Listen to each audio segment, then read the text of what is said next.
classrooms sounds almost impossible. That's exactly why I brought Hope and Wade King to the Special Education Inner Circle podcast. I'm your host, Catherine Witcher, and Hope and Wade, thank you for being here today. Thank you for having us. We're so excited. We're excited to be here.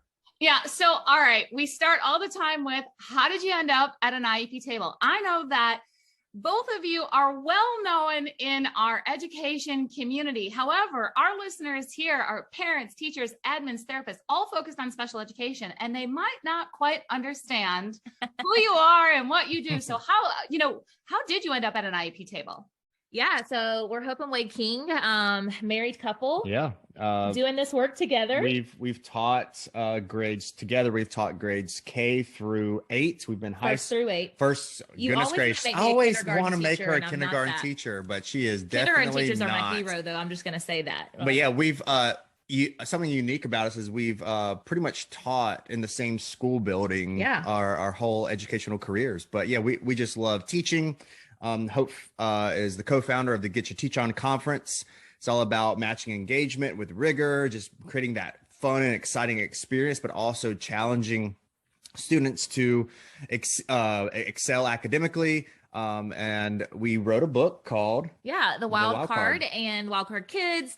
So we've done a lot of work in education together, but also, obviously being classroom teachers and serving students from special education populations in our own classroom and, learning how to be advocates for all learners. But also, I think a second way that we found ourselves at the IEP table is through the work that we do with Get Your Teach On. One of the pieces that we were missing is how we serve our special education teachers specifically, but also how we empower our general education teachers to also understand how they serve students, all students within their classrooms. And so that's really how I started connecting with Catherine and the amazing work that she is doing. And we're so excited for her to also be partnering with Get Your Teach On to serve all of our educators there. So I guess to answer your question, we're finding ourselves here in many different ways. Absolutely. And you know what? That's very common. Nobody really comes to the IEP table in like one role. It's always multiple perspectives. And, we need to have that same kind of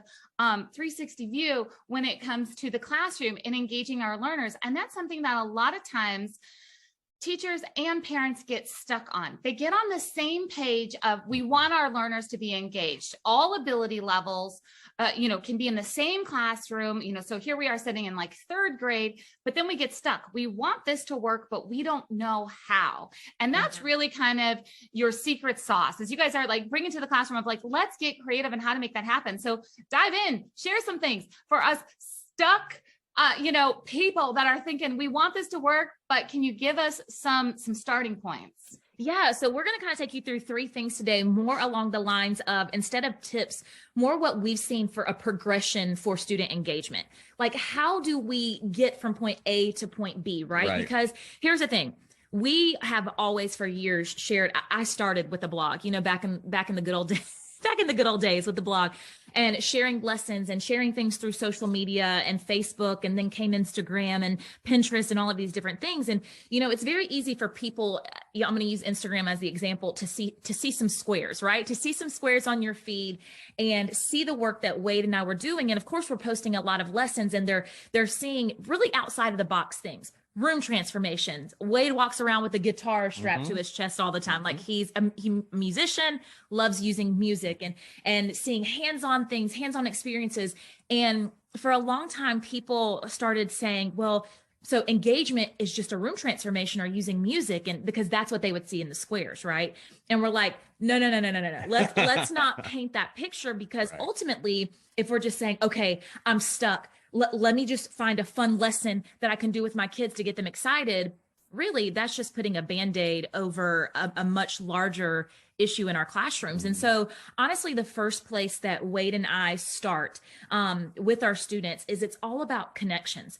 You cannot do the amazing lessons can't matter. The decorations can't matter. The smoke and mirrors, for I guess lack of a better term, can't matter until connections do.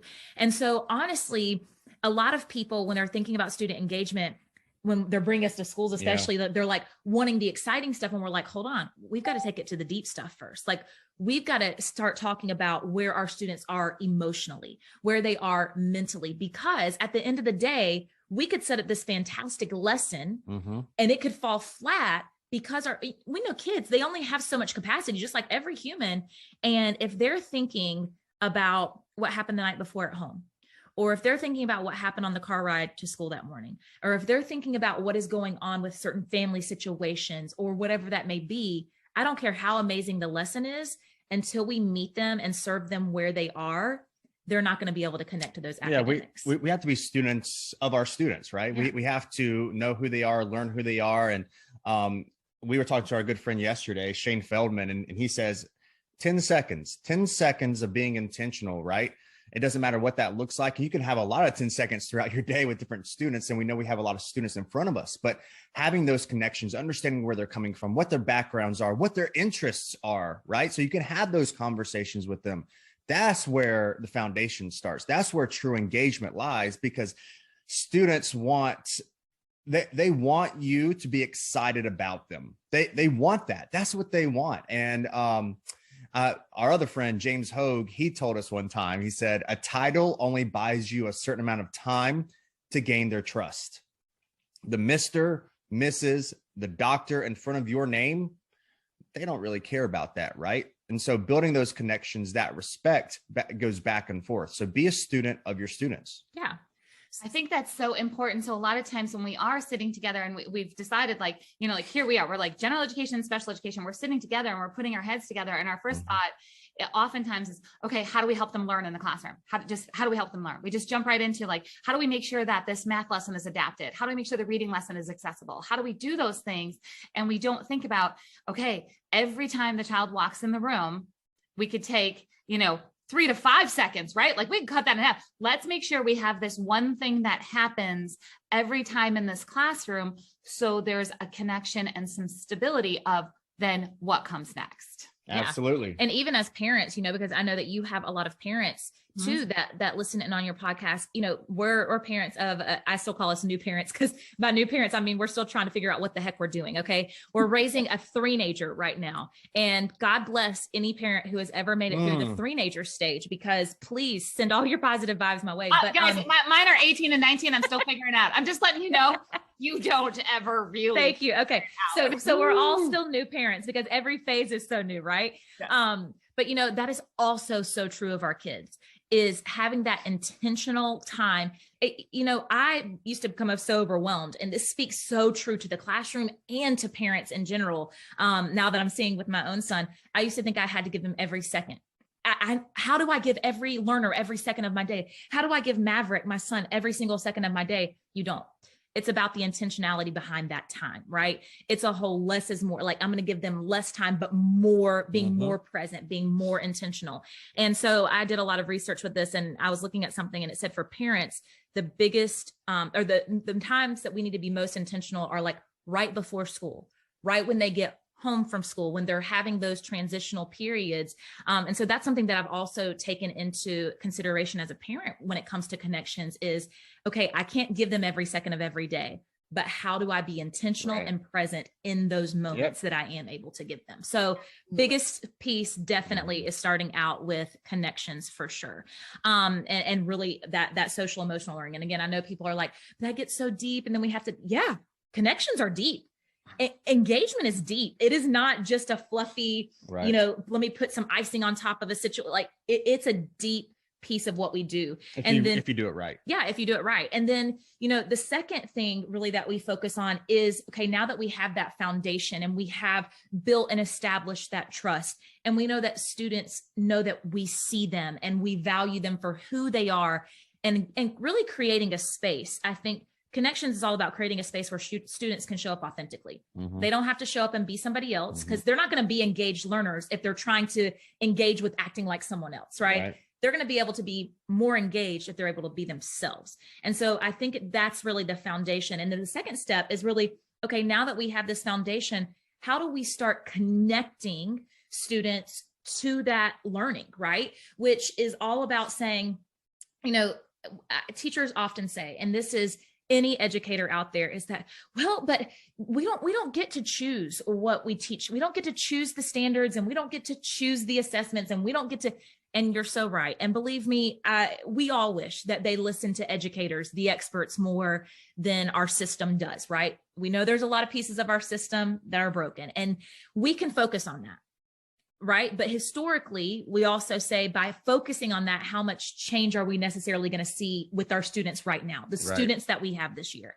And so one thing that we encourage teachers to really focus on, educators, is don't focus on the what that we have to teach them. That's not necessarily, that's important, but let's focus on the how.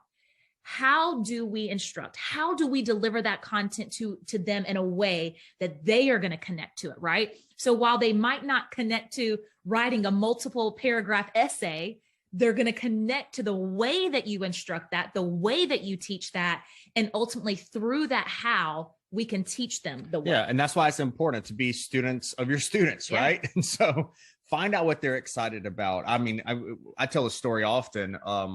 When I taught fifth grade way back when in South Carolina, after wrestling practice, I would go to Hope's mom's house because they lived right there, and we would eat dinner or whatnot. I would sit in the recliner and I would watch 2 episodes of Hannah Montana. It's true. Not because I loved Hannah Montana, but it was because I knew that my kids loved the show, right? So find a way to study your students. It can be in the car, listening to the radio. Goodness, who knows what they're listening to these days, but listening to music that they enjoy, watching things on TV, whatever it is, asking them questions so you can make them excited about what you have to instruct. Yes, we don't have control of, just like Hope said, on what we have to do and the standards and the assessments, but we do have control on how we deliver it, right? And so the delivery is absolutely super important. It's the key, and being a student of your students is the root into all of that. And he's not lying about Hannah Montana. I did. promise. I did it. Yeah. And I want to make sure that, so my special education teachers and parents who are hearing this, here's what's happening right now. Hope and Wade are giving you the words to communicate with your general education teachers so you can get through that defensiveness that comes up sometimes of, I don't know how to do it. I've got curriculum to teach. I've got things that need to get done, and I don't have a choice what happens in my day, and my day is full, and I can't. And whether they're saying it out loud or their actions are showing that, a lot of times that's the wall that we see that's up. And so you can take this information and say, listen, I'm not talking about you teaching my child exactly to this standard that I understand you have to do. But if you connect with my child, or the teachers, special education teachers saying, if you connect with my students and you get to know who they are. And I've got a quick example of that. I was consulting on a case, and I was brought out to the school district, and we had inclusion in social studies that was happening. And there was a lot of frustration happening because the child was not participating in the lessons. And I went and I looked, and what happened is they had to draw some maps of, I don't even know where, somewhere in the world kind of thing. They had to draw some maps. They're learning about maps, the concept of longitude, latitude, okay. All right. And I'm like, this child does not understand. They're not connecting to the work. I said, but the concept of maps is really important. So where does the child go every day? We talk to the parents, they go to McDonald's, they go to grandma's house, they go and they do these things. So we learned how to draw a map, and we learned how to use Google Maps, and we put these things together. I'm like, I don't care if they can't draw the map of Egypt now. Right. We're just learning maps. Let's just maps. That's right. I mean, that is the perfect example. And that is really, that simplifies engagement. People think that it has to be this show, this performance, and I often do talk about that as educators, we are, actors and actresses, because we're trying to bring content to life, right? But honestly, at the root of engagement is exactly what you're saying. Taking that standard and making it something real for our kids, but applying it to what they do and how they're going to use it and what they know. And that's where, best practices, we all know, everybody's listening to this knows, it's all about real world application, right? But that's a huge piece of student engagement and connection. Like you said, who cares if they can draw a map of Egypt? Right. But where are they going every day? What are they experiencing, making it real for them? And that is such a huge piece of student engagement that goes well beyond decorating your classroom or using music to infuse into your lessons. Right. It really stems from, number one, I have trust. I've built that foundation of trust. My students know they are valued, they are seen, they are heard. Now I'm going to build in that connection piece. I'm going to find a way. I don't care what the standard is. I'm going to find a way to connect this to my learners so that they are choosing to learn it. They are wanting to learn it. They are seeing the value in it. And then finally, it's kind of that third phase where honestly, this is more, about, I say personally about the teacher than it is about the students, because engagement is also about you, the teacher. It's also about the educator that's in front of the kids, or the parent or whoever it is. If we're not excited about what we are instilling, about what we are teaching, the child, the learner, the student, whatever their title is to you, they are not going to be excited to hear from you about that, right? Which you're not always going to be excited about what you have to teach. That's right. Yeah. That's right. And that's okay. I mean, but like conveying that is the wrong message. I mean, I don't enjoy maps and maps of Egypt and longitude and latitude. And I love maps of Egypt. Wade does. And so that's great. So he can connect. And I don't love punctuation and teaching these things that I feel like we have to teach over and over. So again, if I'm not excited about the what that I have to teach, I'm going to find a way that I'm excited about the how. And so for me, that's the delivery from me, the teacher, right? And that is where, we can have those fun experiences. In the classroom, specifically for Wade, that is why he used music, because it was his thing that got him excited and then created that energy to where students are like, okay, just naturally, even if they're not thrilled about the content, they see that energy, they start picking up on that, right? Or for me, that's where the room transformations come in, right? I love, give me a theme. I tell people, give me a theme, I can take over the world, right? I love decorating. I love I always say if I wasn't a teacher, I'd probably be a party planner because I just love doing. So for me, transform my room into Ninja Turtles or Super Mario or whatever my kids are into to get them excited about the content. That's what I choose to do because that gets me excited. And so, really engagement is not just about, again, that end result. It's about really setting a foundation of, okay, what do my students need? What is the connection that they need? What do I need as the parent or the teacher to get excited about what it is that I'm about to do with my child? Yeah. And why is that important? Well, I mean, it's important for many reasons, but one thing that comes to mind is, especially when you're teaching something you may not enjoy, right? If it's writing, I don't know. You may not enjoy writing, but your students in front of you, some of them may be the next Stephen King. They may be the next author that didn't have a chance because you were negative about writing. Right. And so finding a way that makes you excited about teaching it, makes your kids excited about learning it. Sometimes you're exposing them to these different standards or different subjects for the very first time, right? So they've never seen this content before. And so you have to deliver it in a way that gets them excited about it. And how do they do that? They see you excited about it. Yeah. And Wade will often share with teachers. His background is obviously a big piece of our work, or our book, The Wild Card, but he will tell teachers and parents, oh my gosh, we've had to learn this as parents too, is we're not here to educate kids for our past, but for their future. Exactly. And that is why, again, why do we need to get them excited about learning? Why, even if we hate writing, why do we need to get excited about teaching it? Because it's not about us in that moment. It's about how we're serving our learners. Right. Yeah, that's so important. And, I'm really excited to, connect with you guys at a whole different level at Get Your Teach On. So for those of you that haven't heard, Master IEP Coach Resource Room. So I'm going to bring my best of the best IEP resources and tools and strategies and lessons and all the things for teachers to Get Your Teach On Nationals and to so excited other things. There's just lots of things that are going on. And I'm really excited about that.